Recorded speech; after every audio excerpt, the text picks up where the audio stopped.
네, 오늘 개별 종교 세 번째 시간인데 불교 두 번째 시간입니다. 오늘은 불교의 주요 교리와 또 성장, 전파에 대해서 보도록 하겠습니다. 여러분 알고 있는 사찰이 뭐가 있을까요? 사찰이라 부르는 게 더 좀 듣기 좋은 용어죠. 예를 들면 경주에 유명한 불국사가 있고, 또 가까운 곳에 가야산에 해인사가 있고, 또 양산에 통도사가 있고, 또 속리산에 법주사가 있고 많죠, 그죠? 실제로 우리나라의 국가 보물, 국보의 거의 대부분도 다 불교 관련이 많죠. 석탑이나 또 그림이나 이런 것들이 많죠. 불교는 우리나라하고 뗄 수 없는, 우리나라 역사를 이해하려면 가장 잘 이해해야 될 종교 중에 하나라고 생각합니다. 자, 오늘 이제 불교는 붓다라는 게 부처의 영어 발음이죠. 그래서 불교를 영어로 말하면 부디즘이라고, 부디즘. 자, 우리 지난 시간에 힌두교 할 때도 했지만, 힌두교하고 불교, 다시 말하면 인도 종교의 가장 중요한 세계관은 바로 이 윤회입니다. 윤회. 돌고 돈다는 거죠. 특별히 6개의 어떤 세상을 돌고 돈다. 그래서 육도윤회라고 합니다. 육도윤회. 그 육도윤회를 내가 어디에 갈지에 대한 기준이 뭐냐니까 업이라 하는데, 카르마라고 합니다. 자기가 이번 생에 얼마만큼의 어떤 업을 쌓으면 다음 생에 이렇게 가고, 근데 그 6개의 어떤 세상이 뭐냐니까 지옥, 악귀, 축생, 아수라, 인도, 천도. 이게 인도는 나라 이름 말고 인간계, 천상계를 말합니다. 자, 이게 이제 육도윤회도라 그러는 불교의 그림인데요. 이 육도윤회를 돌리고 있는 이 무시무시한 저 존재가 바로 죽음의 신이라고 하는 야마입니다. 죽음을 통해서 다음 단계로 넘어가기 때문에 이건 마치 힌두교의 파괴의 신 시바랑 비슷한 존재가 되겠죠. 그 다음에 글자 잘 보입니까? 천상, 그 다음에 인간계, 그 다음에 축생, 짐승이죠. 그 다음에 지옥, 그 다음에 악귀, 그 다음에 아수라, 이렇게 6개의 세상이 있고 6개의 세상을 이렇게 돌고 도는 거죠. 이게 보면 가운데 그림이 작고 오래된 그림 잘 안 보이는데, 이 가운데 동그란 그림 안에 뭔가 하나 형체가 있죠. 제가 확대해 보겠습니다. 이 그림인데요. 잘 모르겠죠? 동물 세 가지입니다. 혹시 아시겠습니까? 동물은 첫 번째는 돼지입니다. 저 위에 이제 까만색 위에 있는 거 돼지고요. 그 다음이 바로 수탉입니다. 새처럼 생긴 거 수탉이고, 그 다음 마지막 한 개가 길게 된 게 뱀이죠. 이 돼지와 수탉과 뱀은 각각 상징하는 게 있는데, 돼지는 무지하다, 그 다음에 어리석다 이 상징이고, 수탉은 욕심, 탐욕, 집착, 그 다음에 뱀은 분노와 증오를 상징하는 존재죠. 그래서 불교에서는 이렇게 말합니다. 이 무지함과 집착과 욕심과 분노, 이게 서로 같이 맞물려 가는 거예요. 어떤 사람이 깨끗하게 이치를 못 깨달으면, 지혜가 없으면 분노하게 되고, 또 욕심내게 되고, 예를 들면 분노하게 되고, 분노하면서도 또 다른 사고를 치고, 이게 계속 연쇄 반응이죠. 이것 때문에 이 세상이 그렇게 힘드니까 이 윤회 굴레를 벗어나려면 이 어리석음과 욕심과 분노에 대해서 벗어나야 된다. 그래야 윤회 굴레를 벗어나서 열반행이 가능하다. 그렇게 말하고 있습니다. 아까도 앞에 그림에서 오른쪽이, 다시 보여드릴까요? 예, 여기에 있는 이 그림 보세요. 이 그림이죠?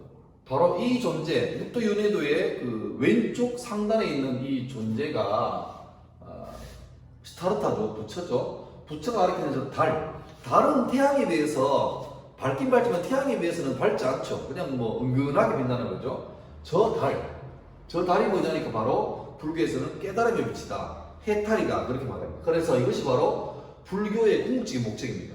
깨달음을 얻어서 이 윤회의 이 고통을 벗어나서 열반을 향해 가는 게 불교의 교리죠. 자, 우리 지난 시간에 짧게 복습하자면 이 한 장이 나갑니다. 불교는 힌두교가 왕성하던 인도에서 BC 6세기에 이제 브라만이 좀 타락하고, 그 다음에 바이샤족 상인들이 부유함을 가지면서 이제 카스트 제도의 붕괴가 생기죠. 그리고 그때 불교와 또 다른 종교인 자인화교가 등장을 하게 됩니다. 붓다는 한자로 말하면 각자라고 해요. 각자. 혼자 따로따로가 아니라 깨달을 각자, 깨달은 사람. 그래서 불타, 붓다, 부처 다 같은 말입니다. 고타마 시타르타가 바로 그 부처라고 하는 본명이죠. 고타마 시타르타. 그리고 다른 말로 샤카족의, 석가족의 성인이라고 해서 석가문이라고 하기도 하고, 카필라 왕국의 왕자로 태어났지만 정관왕과 마야군 사이에서 이 힘코끼리 그 태몽을 꾸고 룸빌에서 태어났지만 태어난 당시에 기억납니까? 천상천하 이화독존. 예. 그런데 이제 아시타라는 현인이 와서 이 사람은 위대한 왕이 되든지 아니면 부처가 될 것이라. 그래서 아버지가 나름대로 막 관리하지만 결국 7살 때 농제에 가서 봤던 어떤 충격적인 경험, 그 다음에 사문유관들에게서 동서남 문물 나가면서 노인과 병든 자와 장례식 죽음과 그 다음에 수행자를 본 다음에 어려운 결심을 하죠. 출가하기로. 그래서 오랜 그 6년 동안의 고행과 참선 끝에 드디어 부다가야에서 깨달음을 얻죠. 그리고 해탈하고 80까지 슬퍼하다가 이제 입적하게 됩니다. 불교에서 용어로 죽게 되죠. 그게 이제 이 불교의 발생입니다. 이 시타르타의 어떤 교훈을 따르는 제자들이 생기고 이제 그 후에 오늘부터 볼 내용인데 불교가 발생하는 거죠. 자, 시타르타가 입적한지 혹은 뭐 다른 용어로 인멸한지 뭐 흔히 말하면 죽은지 한 100여 년이 지난 다음에 약간 이 갈등이 생깁니다. 불교에 대해서 뭐냐 하면 한편은 본래 시타르타가 부처님이 전해주었던 그 계율과 규칙을 문자 그대로 아주 엄격하게 지켜가자 그렇게 주장하는 사람이 있고, 반면에 아니 너무 어렵잖아, 그러니까 좀 눈높이 맞춰서 좀 약간 쉽게 말하면 유도리 있게 쉽게 좀 적응하면서 그렇게 하자, 그런 주장이 생깁니다. 지금도 마찬가지죠. 우리 시대도. 그래서 이렇게 엄격하게 지켜가자는 사람들은 주로 이제 높은 사람들, 좀 나이 든 사람들, 소위 보수적인 사람들이 이걸 말하고, 또 반면에 너무 어려우니까 좀 쉽게 하자는 사람은 좀 젊은 사람들이나 아니면 사회적으로 좀 배움이 덜한 일반 대중들이 그런 걸 많이 요구하죠. 그래서 이 불교가 이렇게 약간 두 흐름으로 갈라지는데, 이 첫 번째 엄격하게 지켜가자는 불교를 상좌부 불교, 다시 말하면 높은 데 앉은 사람들의 불교, 그렇게 말하고, 이 불교는 대중부, 일반 시민들이 함께 좀 할 수 있는 그런 불교, 이 큰 흐름으로 갈라집니다. 물론 여기에는 여러 가지 역사 스토리가 많은데 이건 지금은 못하니까 생각하고요. 그래서 이 시타르타가 가지고 있던 이 불교의 가르침이 한 100년 지난 다음부터 약간 갈라지기 시작하는데, 큰 흐름이 바로 이 상자부 불교와 대중부 불교입니다. 그래서 불교에서는 요 갈라짐을 근본 분열이라고 말합니다. 그리고 그 후에 한 200년, 300년 지나는 동안에 계속해서 많은 분파가 생기죠. 분열이 생기는데, 이 시기에 계속 이제 쉽게 말하면 돌아가시고 한 100년, 200년 지나니까 이제 기억도 희미해지고 기록들이 이제 막 많은데, 요즘 같으면 이게 이제 원본 또 복사본에 대한 구분이 쉽겠지만 그때는 다 손으로 쓰는 기록이잖아요. 그러니까 만약에 이 기록과 이 기록이 있으면 어느 게 오리지널인지가 좀 헷갈리죠. 그래서 이제 이 고고학자들 때문에 생긴 학문이 사본학입니다. 사본. 같은 책이 두 개 있는데 연도를 모르겠어요. 그러면 뭐가 더 진짜일까? 뭐 그 중에 하나가 긴 내용보다는 짧은 내용이 더 원본이라고 치는 거죠. 왜냐니까 자꾸 세월이 지나면서 기억이 희미해지고 외웠던 거를 쓰다 보니까 자꾸 말이 붙는 거죠. 소위 추석이 붙는 거죠. 그래서 뭐 그런 건데, 하여튼 이때 시기의 불교를 부파불교라고 합니다. 그러니까 이런 거죠.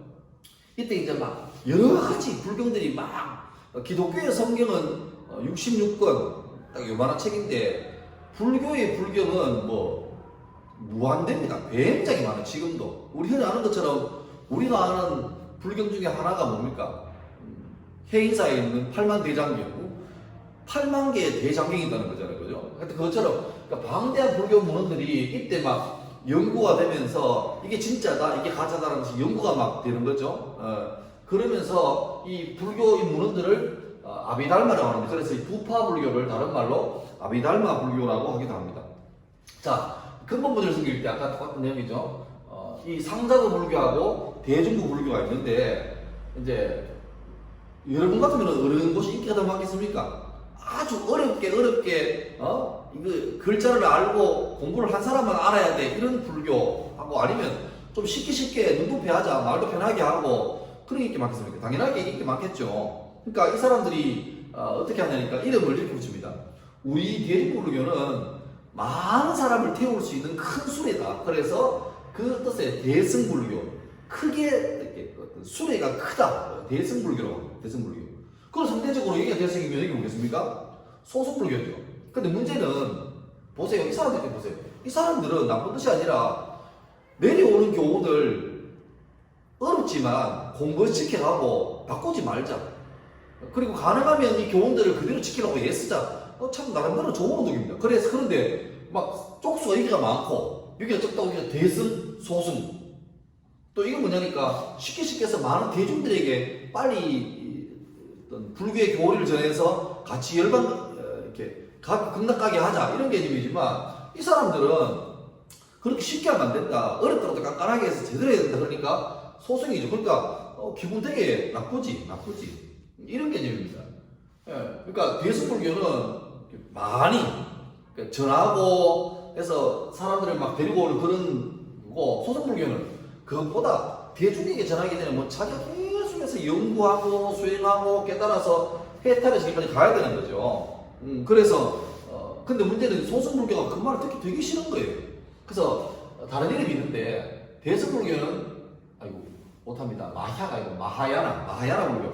마하야나가 아까 말했던 것처럼 큰 탈것, 큰 수레입니다.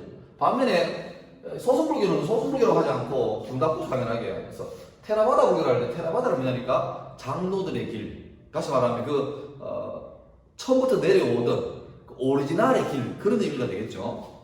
자, 이게 이제 여러분 중3 때 아마 그 역사 시간에 배웠던 그 그림일 겁니다. 대충 이런 게 많아요. 자, 불교는 부다가야가 바로 그 시타르타가 6년의 고행 끝에 깨달음을 얻었던 그 장소가 바로 부다가야고, 불교의 4대 성지 가운데 하나입니다. 참고로 4대 성지는 태어나신 룸비니, 그 다음에 깨달음을 얻었던 부다가야, 그 다음에 처음으로 선법했던 초전법륜이 있었던 그 녹야원, 다른 이름 모르겠네. 그 다음에 마지막에 이제 그 입적하신 그 장소, 이게 4대 성지죠. 그 중에 하나 부다가야가 지금 불교의 발성지다 보면 여기에서 이제 빨간색 계통이 상좌부 불교입니다. 그러니까 주로 보니까 이렇게 내려오죠. 그 다음에 파란색이 대중부 불교, 뭐 대승불교라고 하는데, 이게 이제 저쪽으로 간다나가 쉽게 말하면 인도 헬레니즘하고 인도하고 약간 섞인 문화가 간다나 문화죠. 그러니까 불상을 보면 우리나라 불상은 우리나라 사람처럼 생겼어요. 그런데 간다나 문화 쪽에서 나오는 불교 조각을 보면 거기는 동양 사람이 아니라 서양인처럼 생겼습니다. 그러니까 뭐 독특한 동서양의 문화가 거의 처음 만나는 그런 장면이죠. 뭐 그런 건데, 거기에서 쭉 와서 중국으로 들어오고, 중국에서 고구려로, 백제로, 신라로 들어오고 일본까지 전해지죠. 그래서 상자부 불교는 인도에서 남쪽으로 스리랑카, 태국, 미얀마, 라오스, 현재 동남아 지역의 대부분이 상자부 불교. 저는 옛날에 배울 때 소승불교라고 했는데, 이제 그게 그 사람들이 별로 안 좋아하시니까 상자부로 쓰겠습니다. 그리고 그 다음에 중국을 거쳐서 한국, 일본으로 동북아시아로 퍼졌던 게 이 대중부 불교, 대승불교라고 하기도 하고, 또 우리 불교시는 언급 못하겠지만 티베트 불교가 있습니다. 티베트는 알겠지만 그 히말라야 산지 쪽에 아주 고산 지역에 기후가 아주 열악한 곳에 그쪽이 티베트 지역 아닙니까? 근데 거기는 불교가 빨리 들어갔는데 지역적으로 고립되어 있으니까 다른 곳으로 흘러가기보다는 그냥 그 자리에서 거의 초창기의 불교 모습 그대로 남아 있습니다. 그래서 크게 보면 상자부 불교, 대중부 불교, 그 다음에 티베트 불교도 아주 독특한 모양을 가지고 있는 현재도 그래서 같은 불교지만 아주 컬러가 많이 다른 그런 불교가 지금 현재 존재하고 있죠. 자, 불교의 주요 교리를 보겠는데 뭐 진짜로 많은데, 오늘은 제가 두 가지, 한 세 가지만 하겠습니다. 특별히 오늘 처음 배울 이 사성제와 팔정도는 앞에 사업하는 숫자입니다. 네 가지, 그다음 8가지인데 이거는 부다가야에서 시타르타가 깨달음 얻은 다음에 맨 처음에 설법한 것을 초전법륜이라고 했죠. 처음으로 이 법의 수레를 돌린다. 그래서 초전법륜 하는데 그때 예전에 자기랑 같이 수행하던 5명이 시타르타가 중도를 깨달은 다음에 떠나갔다가 이때 다시 돌아오죠. 돌아와서 처음으로 듣는데 그때 시타르타가 5명의 수행자에게 전했던 게 바로 불교의 가장 중심적인 교리였던 사성제와 팔정도입니다. 사성제는 말 그대로 네 가지죠. 네 가지. 네. 고성제, 집성제, 멸성제, 도성제. 저는 뭐 외울 때 고집멸도라고 했는데 이런 내용입니다. 인생은 고통이다. 불교에서는 사람 사는 인생을 고해라고, 고통의 바다라고 해요. 인생이 다 고통이다. 왜 고통이있냐? 알고 보니까 집착 때문이다. 번뇌 때문이다. 자꾸 욕심을 내고 아까 말했지만 무지와 집착과 분노에서 나오는 그게 자기를 자꾸 괴롭게 하는 거예요. 그래서 집착 때문에 괴로움이 생기는데 이 집착을, 번뇌를 다 없애버려요. 없애버려 비로소 이제 평안이 온다 그런 거죠. 그래서 인생은 고생인데 고생의 원인이 보니까 번뇌 때문에 집착 때문이다. 그래서 번뇌를 없애면 괴로움 없는 열반 세계에 가게 된다. 그래서 그 열반에 가기 위해서 길이 있는데 고속도로 할 때 도착 결수잖아요. 그래서 길이 있는데 팔정도 8가지의 바른 길이 있다. 요거를 잘 행하면 그 도성제 깨달음이 이룰 수 있다. 시타르타가 해탈한 것처럼 이룰 수 있다. 그 말입니다. 이게 사성제. 그러니까 인생을 어떻게 보느냐. 인생은 고통의 바다다. 왜? 집착 때문이다. 그래서 집착을 다 멸해야 되는데 멸할 수 있는 길이 뭐냐? 8가지의 바른 길이 있다. 8가지가 바로 팔정도입니다. 팔정도. 글자가 작아요. 그 보세요. 지나친 쾌락과 지나친 계율, 고해. 기억납니까? 궁중에서 왕자로 지낼 때 끝장나는 그 부족함 없는 즐거움, 기쁨, 그런 거 하고, 또 수행자로 살 때 자기 몸을 고행하면서 또 굶어가면서 했던 그 고생, 알고 보니까 지나친 쾌락이나 지나친 어떤 고행이나 이게 결과적으로 다 너무 양극단이라는 거예요. 그래서 검은고 줄처럼 너무 당기면 줄이 터지고 너무 느슨하면 소리가 안 나니까 적당하게 딱 가운데를 중도 미들웨이를 딱 맞추어서 그게 이제 팔정도죠. 그래서 8가지의 바른 이게 뭐 다 정점입니다. 한자라서 좀 어렵습니다. 불교가. 정견, 견은 견해, 바른 견해, 바르게 인식하는 것. 정사유, 사유는 생각하는 거죠. 올바른 생각. 그 다음 정어, 올바른 말. 정업, 올바른 행동. 정명, 생활을 바르게 하는 것. 정진, 바르게 노력하는 것. 그 다음 정령, 영도 이게 어떤 생각하고 비슷한 건데, 그 다음에 정정, 이렇게 8가지의 올바른 길. 너무 지나치게 방탕도 하지 말고 지나치게 고행도 하지 말고 딱 가운데를 지키면서 이렇게 쭉 가면 된다. 그게 바로 팔정도입니다. 팔정도. 그래서 불교는 주로 이제 수레바퀴가 상징이 많아요. 아까 말했지만 그 초정법륜도 최초의 법의 수레를 돌린다 할 때 수레. 아까 봤지만 또 육도윤회도 수레바퀴잖아요. 돌리는 거. 불교에서 절에 가면 사찰에 가면 여러 개 있습니다. 그러니까 수레바퀴 모양인데 보면 다 수레가 이렇게 살그럽니까 손잡이가 8개. 8개는 바로 팔정도. 자, 이제 불교의 세계관이 이런 거 다시 보십시오.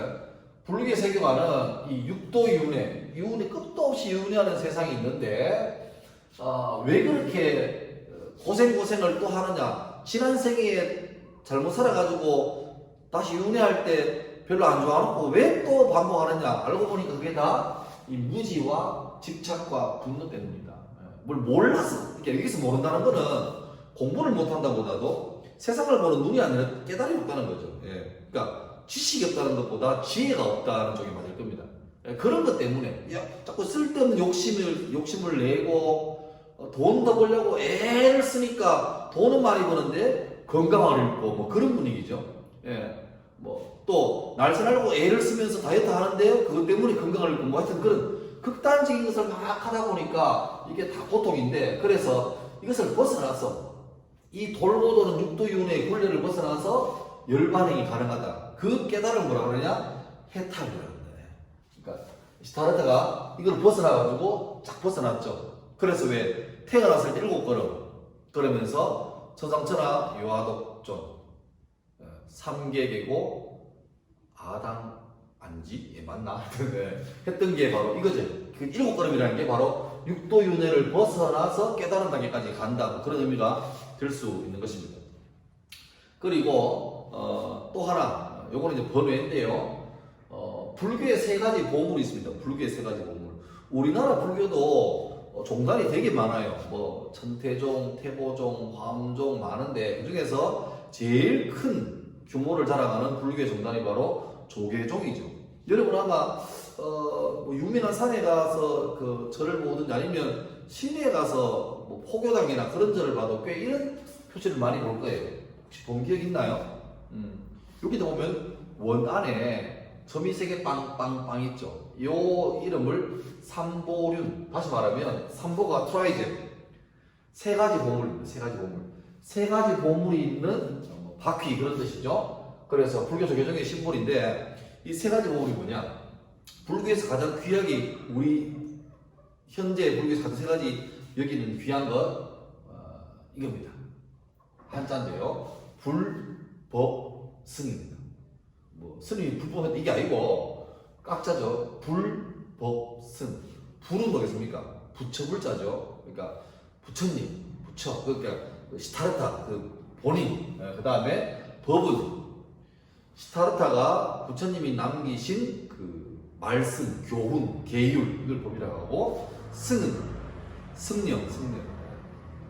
자, 그래서 우리나라에 대한민국에 삼보사찰이 있습니다. 다시 말하면 아까 불법승 그랬잖아요. 그래서 부처라는 보물을 가지고 있는 절이 있고, 그 다음에 법, 부처의 말씀을 보물을 가지고 있는 절이 있고, 그 다음에 승, 그 다음에 부처의 말씀을 대로 살고 전하는 승려라는 보물을 가진 절이 있는데, 뭐 다 있겠죠. 절마다 부처 상이 다 있잖아요. 그죠? 불상이 있고, 또 뭐 다 있잖아요. 근데 특별히 우리나라의 3대 삼보사찰을 하는 게 있습니다. 어디냐 하니까 바로 통도사와 해인사와 송광사입니다. 통도는 경남 양산에 있고, 해인사는 이것도 경남이죠. 경남에 그 가야산 해인사 있죠. 그 다음에 송광사는 전라도에, 제가 알기로는 정읍인가 그게 있는데, 통도사는 불보사찰 그러고, 해인사는 법보사찰 그러고, 송광사는 승보사찰 그럽니다. 왜냐하니까 하나씩 보겠습니다. 통도사는 그 정멸보궁이라고 흔히 말하는 대웅전, 그죠? 그런 게 있는데, 거기 가면 신기한 게 불상이 없어요. 우리 보통 절에 가면 왜 제일 센터에 큰 집 대웅전이잖아요. 대웅전에 가면 문 열면 불상이 딱 하나, 아니면 뭐 둘, 셋, 이런 딱 황금색의 불상이 있잖아요. 근데 여기 가면 이런 모습입니다. 이게 정멸보궁의 내부 모습인데, 이 방만 있고 아무것도 없어요. 왜냐니까 요 뒤에 문을 쫙 열면 이런 게 나옵니다. 이게 이제 금강계단이라고, 이게 뭐냐니까 여기에 7세기에 자장률사라는 승려께서 그 공부하러 중국에 갔다가 거기에서 불경, 그러니까 중국에 있는 불경, 그때는 워낙 이게 책이 귀할 때니까 중국에 있는 불경하고, 그 다음에 사리가 뭔지 알죠?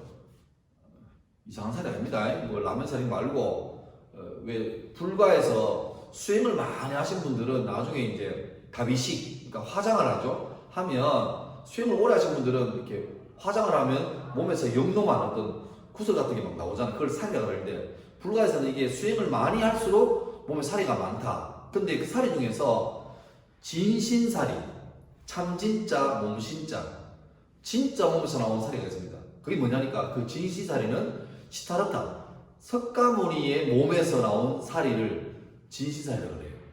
그 말은 지금도 부처님의 신체 일부라는 거죠. 그러니까 이걸 가져온 거예요. 그러니까 이게 많이 나왔는데 그걸 이렇게 갈라서 그 진신살이를 모시고 탑을 세웠죠. 그 탑이라는 게 우리 보면 불교의 그 무덤 같은 겁니다. 예. 그러니까 그 탑 안에 이제 부처님 몸에서 나온 살이를 이렇게 딱 하고 안치하고 했는데 이 자가율사가 그것을 가져온 거예요. 그래서 이 통도사 이 터가 본래 연못이었는데 그 연못을 다 메우고 그 위에다가 이 금강계단이라고 요 가운데 이제 시타르타 몸에서 나온 살이를 모신 거죠. 그래가지고 딱 놔두니까 쉽게 말하면 진짜 몸이 있으니까 모양으로 만든 가짜 불상은 필요 없다는 거죠. 그래서 여기는 독특하게 다른 데 있는 불상이 없고 대신에 열면 진짜 몸이 있는 이 금강계단이 딱 나타난 거죠. 그래서 아주 특이한 구조죠. 여기가 바로 불보사찰입니다. 불보사찰. 예. 그 다음에 법보사찰은 바로 가야산 행의사입니다. 여러분 행의사 그러면 제일 유명한 거죠? 팔만대장경. 몽고가 우리나라에 침략해 올 때 막 파죽지세로 밀고 들어오니까 감당이 안 되죠. 그래서 힘이 없으니까 이거 우리가 이제 부처님한테 열심히 기도해서 그 힘으로 한번 이겨보자 해서 이제 만든 거지. 팔만대장경이잖아요. 행사에 그게 있습니다. 이게 숫자가 정확히 8만 개는 아니죠. 정확히 좀 넘는다고 알고 있는데 하여튼 여기에 정말 불경을 이렇게 다 새기 나무판을 새기는 거죠. 새겨가지고 여기에 말하면 이게 원본판이고 여기다가 뭐 쉽게 말하면 먹물을 바르고 종이를 찍어내면 예전에 다 글로 썼는데 너무 오래 걸리잖아요. 그러니까 또 쓰다 보니 실수도 많던데 이거는 이 판만 제대로 해놓으면 찍어내면 계속 나오니까 그래서 이게 전부 다 이제 우리나라 국가 보물이죠. 그래서 해인사에는 이 말씀 법이 있는 거죠. 그래서 여기를 법보사찰이라고 합니다. 법이라는 보물을 가지고 사찰. 그 다음에 승보사찰은 송광사인데 여기는 진울, 여러분 아마 혹사 시간에 들어봤나요? 진울, 그 다음에 해심 같은 대단한 승려들을 많이 배출한 16명의 국사를 배출했는데 국사는 뭐냐니까 국가나 왕의 정말 이렇게 본이 되는 그런 뛰어난 승려들에게 임금이 당신은 국사라는 게 국가의 승이란 말이죠. 그러니까 대단하신 분들이죠. 그런 분들이 이 송광사에서 16명이나 나왔고 지금도 송광사에 가면 여기서 쉽게 말하면 이렇게 많이 배우시는 승려들이 많은 거죠. 자, 그래서 삼보는 불법승, 부처와 그다음에 그분이 설법한 불경과 그다음에 승령, 이게 세 가지 보물이다. 자, 이제 마지막으로 이게 일반적인 이제 그 절의 구조죠. 자, 요게 이제 주로 절에 가면 이렇게 다리를 걷는 게 많아요. 입구에 피안교라고 해서 피안이 뭐냐니까 기독교처럼 천국 이제 이까지는 속세고 여기가 이제 불국 정토 불교의 이상향을 말하는 그 상징이죠. 피안교고 그 다음에 이런 이제 부도전들에서 어떤 그 뭐라 그럽니까 돌로 된 어떤 무덤 같은 거 아까 말했지만 그러니까 진시살이는 진시살이고 말고 여기에 있다가 이제 돌아가신 분들 뭐 그런 거죠. 그 다음에 일주문이라고 요거부터 이제 절의 경례라고 보면 됩니다. 그리고 절에 가면 왜 사천왕상이라고 여러분 혹시 압니까? 어느 문을 통과하는데 보면 양쪽에 굉장히 크고 우락부락하게 생기신 4명의 존재가 막 칼, 창으로 이렇게 있잖아요. 그게 사천왕입니다. 그러니까 불경을 보면 본래 이 4명의 존재는 악귀죠, 악귀. 아주 사고 많이 치고 막 골치 아픈 악귀였는데 어떤 시타르타의 어떤 감복을 받아가지고 오히려 이제 사고 치는 불량배에서 시타르타를 지키고 불교의 어떤 법을 지키는 수호자가 된 거죠. 그래서 이제 사천왕상에 있는 천왕문이 있고, 그다음에 불이문이라고 불이 두 개가 아니다. 뭐 그런 뜻이죠. 그래서 이제 들어가면 본격적으로 전례로 들어갑니다. 그다음에 요사체는 스님들이 생활하시는 곳이죠. 뭐 식사도 하고 뭐 이렇게 여기는 보통 못 들어갑니다. 일반 사람들은.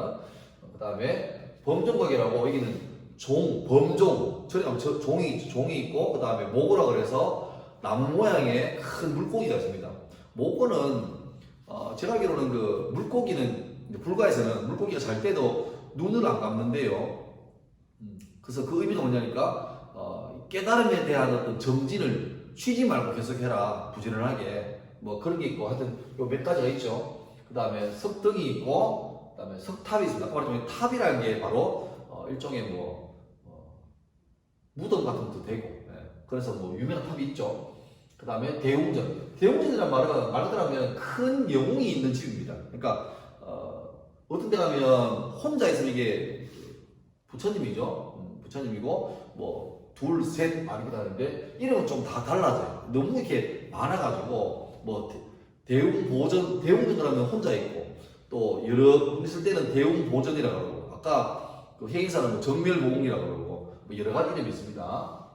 그 다음에 지장보살을 모시는 지장전이 있고 그 다음에 삼성각이라고 요거는 이제 우리나라에 불교가 들어오면서 기존에 있던 어떤 민간신앙 뭐 예를 들면 삼신 할머니나 산신, 산을 지키는 신이나 이런 것들이 입장 이렇게 불교 쪽으로 흡수가 돼가지고 뭐 북두 칠성을 섬기는 칠성각이나 이런 것들이 이쪽에로 들어가죠. 그래서 보통 보면 대웅전 뒤편에 좀 오르막에 조그마한 집이 있는데 거기 가면 문을 열어보면 흰 호랑이 타고 있는 할아버지 그림이 나오든지 그런 게 나옵니다. 그게 이제 삼성각이고 또 절이 있으면 저 산골짜기에 또 수행을 위한 암자가 따로 있죠. 요까지 보면 될 것 같아요. 이제 불교는 참 이렇게 여러분 국사 시간에 한국 사회도 많이 배울 건데 불교는 삼국 그다음에 통일신라 고려 때 또 조선까지도 굉장히 많은 영향을 끼치는 우리나라의 아주 강력한 그런 종교가 되어 있죠. 여기까지 하면 될 것 같습니다. 감사합니다.